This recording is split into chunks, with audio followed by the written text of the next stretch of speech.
இது மகிமை நேரம். ஆண்டவரும் உலக இரட்சகருமாகிய இயேசு கிறிஸ்து இனிய நாமத்திலே மகிமை தொலைக்காட்சி நேயர்களுக்கு என் அன்பான காலை வணக்கத்தை நான் தெரிவித்துக் கொள்கின்றேன். மகிமை நேரம் மூலமாக உங்களை அவருடைய வார்த்தைகளின் மூலமாக சந்திப்பதிலே மிகுந்த மகிழ்ச்சி அடைகின்றேன். இந்த வாரத்திலும் பிதாவின் சித்தம் என்ன என்பதை பற்றி நாம் சிறிது சிந்தித்தால் அது நம்முடைய கிறிஸ்துவ வாழ்க்கைக்கு அது பிரயோஜனம் உள்ளதாக அமையும் என்று சொல்லி நான் கர்த்தருக்குள் நம்புகிறேன். எனக்கு அன்பான தேவனுடைய ஜனமே, பிதாவின் சித்தம் முதலாவதாக இன்றைய நாளிலே எல்லாரும் ரட்சிக்கப்பட வேண்டும் என்பது அவருடைய சித்தமாக இருக்கின்றது. 1 தீமோத்தேயுவின் புஸ்தகம் 2ஆம் அதிகாரம் 4ஆம் வசனம் இப்படியாக சொல்கின்றது: எல்லா மனுஷரும் ரட்சிக்கப்படவும் சத்தியத்தை அறிகிற அறிவை அடையவும் அவர் சித்தமுள்ளவராய் இருக்கிறார் என்று சொல்லி அங்கே சொல்லப்பட்டிருக்கிறது. எல்லா மனிதரும் ரட்சிக்கப்பட வேண்டும் என்பது அவருடைய சித்தமாக இருக்கிறது. மத்தேயு 18ஆம் அதிகாரம் 14ஆம் வசனத்தை வாசித்து பார்த்தோம் என்று சொன்னால், இந்த சிறியரில் ஒரு ஆயிலும் கெட்டு போவது பரலோகத்தில் இருக்கிற உங்கள் பிதாவின் சித்தம் அல்ல என்று சொல்லப்பட்டிருக்கிறது. இந்த சிறியரில் ஒருவனும் கெட்டு போவது அவருடைய சித்தம் அல்ல என்று சொல்லி அங்கே நாம் பார்க்கின்றோம். ரட்சிக்கப்பட வேண்டும் என்பது பிதாவின் சித்தமாக இருக்கின்றது. ஆம், எனக்கு அன்பான தேவ ஜனமே, ஆண்டவராய் இயேசு கிறிஸ்துவை மெய்யான தெய்வம் என்று சொல்லி ஏற்றுக்கொண்டிருக்கக்கூடிய ஒவ்வொருவரும் அவருக்குள்ளாக அவருடைய பிள்ளைகளாக மாறிவிடுகிறார்கள் என்று சொல்லி வேதம் சொல்லுகின்றது. ரட்சிப்பின் அனுபவம் என்பது 1 யோவான் 3ஆம் அதிகாரம் 14ஆம் வசனம் 5ஆம் அதிகாரம் 19ஆம் வசனத்தில் இப்படியாக சொல்லப்பட்டிருக்கிறது: மரணத்தை விட்டு நீங்கி ஜீவனுக்கு உட்பட்டிருக்கிறோம் என்று அறிந்திருக்கிறோம் என்று சொல்லி 3ஆம் அதிகாரம் 14ஆம் வசனத்திலே சொல்லப்பட்டிருக்கின்றது. 5ஆம் அதிகாரம் 19ஆம் வசனத்திலே நாம் தேவனால் உண்டாயிருக்கிறோம் என்று அறிந்திருக்கிறோம் என்று சொல்லப்பட்டிருக்கின்றது. மரணத்திற்கு நீங்கி நாம் ஜீவன் உள்ளவர்களாக மாற்றப்படுகின்றோம். இயேசு கிறிஸ்து அவருடைய இரத்தத்தின் மூலமாக நாம் மீட்டெடுக்கப்பட்ட பிள்ளைகளாக, அவரே எனக்காக என்னுடைய பாவங்களுக்காக இரத்தத்தை சிந்தினார், அதன் மூலமாக என்னை மீட்டெடுத்தார் என்று சொல்லி யாரெல்லாம் விசுவாசத்தோடு காணப்படுகின்றோமோ அவர்கள்தான் ரட்சிக்கப்பட்டவர்களாக காணப்படுகின்றார்கள். கிறிஸ்துவை விசுவாசித்து ஏற்றுக்கொள்ளும் பொழுது தேவனுடைய பிள்ளையாகும் உரிமையை நாம் பெறுகிறோம். யோவான் 1ஆம் அதிகாரம் 2ஆம் வசனத்தில் இப்படியாக சொல்லப்பட்டிருக்கிறது: அவருடைய பிள்ளையாக மாறுவதற்கான அந்த உரிமையை பெற்றுக் கொள்கின்றோம். ஆம், அவரை விசுவாசிக்க வேண்டும். அவரே எனக்காக இந்த உலகத்திலே அனுப்பப்பட்டார். என்னுடைய பாவங்களுக்காக, என்னுடைய பாவத்திலிருந்து விடுதலை பெறுவதற்காக, நான் பாவங்கள் எல்லாம் கழுவப்பட்டு பரிசுத்தம் பண்ணப்படுவதற்காக, அவருடைய பிள்ளையாக மாறுவதற்காக இந்த உலகத்திலே அவர் அனுப்பப்பட்டார் என்று விசுவாசிக்கிற நேரத்திலே அவருடைய பிள்ளைகளாக நாம் மாறுகின்றோம். அவருடைய இரத்தத்தால் கழுவப்பட்ட ஒரு அனுபவம் நம்மிடத்திலே காணப்பட வேண்டும்.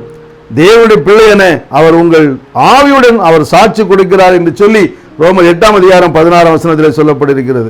இப்படியாக தேவனுடைய வார்த்தையை நாம் அப்படியே ஏற்றுக்கொண்டு அவருடைய வசனத்தின் மூலமாக அவர் எனக்காக இந்த உலகத்தில் அனுப்பப்பட்டார் என்று விசுவாசத்தோடு நாம் காணப்படும் பொழுது அவருடைய பிள்ளைகளாக மாறுகிறோம். அது மாத்திரமல்ல, நம்முடைய பாவங்கள் அங்கே கழுவப்பட்டு முழுவதுமாக பரிசுத்தமாக்கப்பட்டு அவருடைய பிள்ளையாக, அவரோடு ஐக்கியப்பட்டிருக்கிற பிள்ளையாக நாம் மாற்றப்படுகிறோம் என்பதிலே எந்த விதமான மாற்று கருத்தும் இல்லை. எனக்கு அன்பான தேவனுடைய ஜனமே, நம்முடைய வாழ்க்கை அந்த ரட்சிக்கப்பட்ட அனுபவம் நம்மிடத்திலே காணப்படுகின்றதா? கிறிஸ்தவனாக பிறந்து வளர்ந்து வாழ்கிறோம் என்பது அல்ல முக்கியம். ரட்சிக்கப்பட வேண்டும். அவரே என்னுடைய பாவங்களுக்காக, என்னுடைய அக்கிரமங்களுக்காக அவர் அடிக்கப்பட்டார், ரத்தம் சிந்தினார், அதன் மூலமாக நான் மீட்டெடுக்கப்பட்டிருக்கிறேன் என்ற அந்த அனுபவம் நம்மிடத்திலே காணப்பட வேண்டும். அதுதான் ரட்சிப்பாக காணப்படுகின்றது.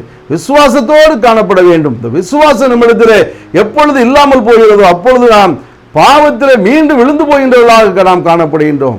இந்த காலகட்டத்திலே கிறிஸ்துவுடைய வாழ்க்கை அப்படித்தான் காணப்படுகின்றது. அவருக்குள்ளாக நாம் வாழ்ந்து கொண்டிருக்கின்றோம். இந்த உலகம் பிசாசுக்கு அடிமைப்பட்டு இருக்கின்றது. இந்த உலகத்திற்குள்ளாக நாம் செல்லும் பொழுது கிறிஸ்துவை மறந்தவர்களாக, அவர் நமக்கு என்னென்னலாம் எப்படியெல்லாம் வாழ வேண்டும் என்று சொல்லி தந்தாரோ அதையெல்லாம் மறந்தவர்களாக நாம் காணப்படுகின்றோம். அப்பொழுது விழுந்து போகின்றோம். அவருடைய பிள்ளைகளாக மாறினவர்கள் கூட அவர்கள் பின்மாறி போகக்கூடிய வாழ்க்கைக்குள்ளாக தள்ளப்பட்டு விடுகின்றோம். ரட்சிப்பு என்பது 3 காலத்திற்கும் அது உள்ளதாக காணப்படுகின்றது. இப்பொழுது மாத்திரமல்ல, எதிர்காலத்திற்கும் உரியது. கடந்த காலத்திலே இந்த ரட்சிப்பு என்பது பாவத்தினுடைய தண்டனையிலிருந்து நம்மை விடுதலை பெறுவதற்காகவும் நிகழ்காலத்திலே பாவத்தின் வல்லமையிலிருந்து கிடைக்கும் விடுதலையாகவும் காணப்படுகிறது என்று சொல்லி பார்க்கின்றோம். எதிர்காலத்திலே நாம் அவருடைய பிரசன்னத்திலே பாவத்திலே விழுந்து போகாமல் விடுதலையோடு வாழக்கூடிய ஒரு வாழ்க்கைக்கு இந்த ரட்சிப்பு நமக்கு தேவைப்படுகின்றது. எனக்கு அன்பான தேவனுடைய ஜனமே, இந்த ரட்சிப்பு நம்முடைய வாழ்க்கையிலே கிடைத்து நாம் வாழும் பொழுது அங்கே நம்முடைய வாழ்க்கையிலே மாற்றம் ஏற்படுகின்றது. நம்முடைய வாழ்க்கையிலே சில அடையாளங்கள் தோன்றுகின்றது. ரட்சிப்பினால் நமக்கு மகிழ்ச்சி உண்டாகிறது.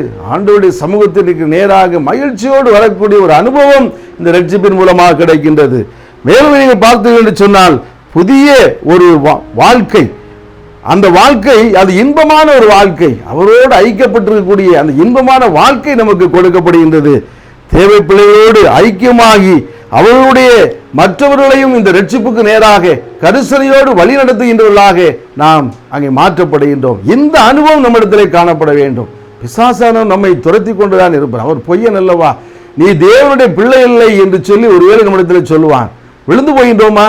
ஆனாலும் அவனுக்குள்ள பாவத்திற்குள்ளாக மீண்டும் மீண்டும் நாம் அடிமைப்பட்டிருந்தாலும் தேவனுடைய பிள்ளைகளை அவரிடத்திலிருந்து நம்மை பிரிக்க யாராலும் முடியாது. அவன் நம்மை அப்படித்தான் சொல்லுவான். தேவனுடைய பிள்ளை அல்ல நீ, இப்பொழுது நீ பாவம் செய்து விட்டாய், நீ தேவனுடைய பிள்ளை இல்லை என்று சொல்லுவான். ஆனாலும் அதை நாம் ஏற்றுக்கொள்ளாமல் அவரிடத்தில் இன்னும் ஐக்கியப்பட்டு மீண்டும் மீண்டும் நான் பாவம் செய்துவிட்டேன், என்னை நீர் ரட்சியும் ஆண்டவரே, உம்முடைய ரத்தத்தினால் கழுவும் ஆண்டவரே என்று சொல்லி நாம் மறுபடியும் நாம் ஒப்புக் கொடுப்போம் என்று சொன்னால் அவர் நம்மை ஏற்றுக்கொள்ள அவர் வல்லவராய் இருக்கிறார்.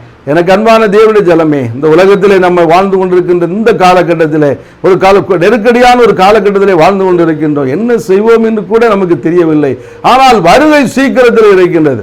அந்த வருகை சீக்கிரத்திற்குள்ளாக அவருடைய பிள்ளைகளாக நீங்களும் நானும் மாற்றப்பட்டால்தான் அவரோடு நாம் அவருடைய பரலோக ராஜ்யத்திற்கு தகுதி உள்ளவர்களாக மாற்றப்பட முடியும். ஆகவே ரட்சிக்கப்பட்ட அனுபவம் நம்மிடத்திலே காணப்பட வேண்டும். பிசாசினுடைய தொந்தரவு ஒருவேளை அவை நம்மை விழப்பண்ணலாம், ஆனாலும் அந்த விழுந்து போனாலும் மீண்டும் மீண்டும் அவருடைய ரத்தம் என்னை கழுவும் என்று சொல்லி பாவ அறிக்கை செய்கிறவர்களாக அவரோடு ஐக்கியப்பட்டு நீங்களும் நானும் காணப்படும் பொழுது அந்த ரட்சிப்பு என்பது நமக்கு ஒரு மேன்மையான காரியத்தை கொண்டு வரும்.